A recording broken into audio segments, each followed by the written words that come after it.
That update. Well, let's go now live to the BBC's newsroom in Washington, D.C. Bring in Rajini Vaidyanathan, who's working on this story. Rajini, what's the latest you have for us, please?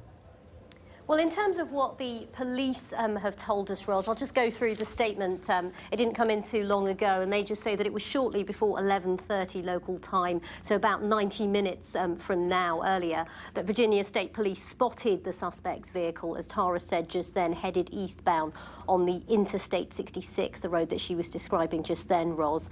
And they say that the Virginia State Police initiated, well, a traffic stop, as they call it here, but basically told the car to stop, and the suspect refused to stop and sped away from that state trooper. And minutes later, the suspect's vehicle ran off the road and crashed. That's what this police statement is saying, Ros. And then they say the troopers approached the vehicle and found the male driver suffering from a gunshot wound.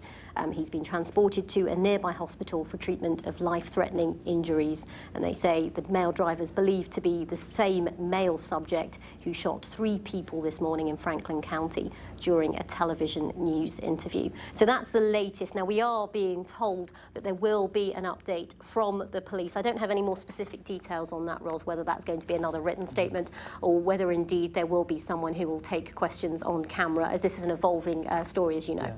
Well, you're right. We thought that there might be a live press conference right now, but in fact that seems to have gone away at the moment. Let's talk about the suspect. I'm sure new information about him is emerging all of the time. For people who haven't been following this story, what do we know about him? Well, I mean, what David Willis said in his report is pretty much what we know so far. He is called Vester Lee Flanagan, but he was known on air, so he was also a TV reporter like the 2 victims, and his on-air name was Bryce Williams.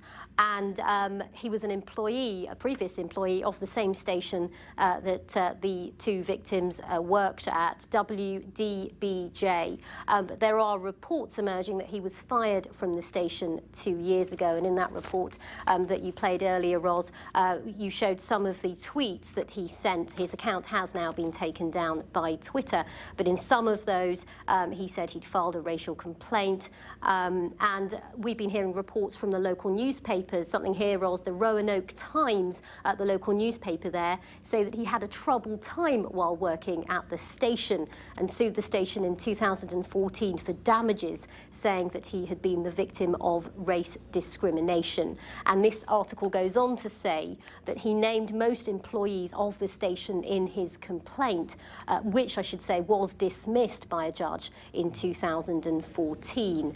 And the station manager of WDBJ, a man named Jeffrey Marks, acknowledged this complaint on air, but did say that that complaint was dismissed by a judge. Rajini, thank you very much indeed.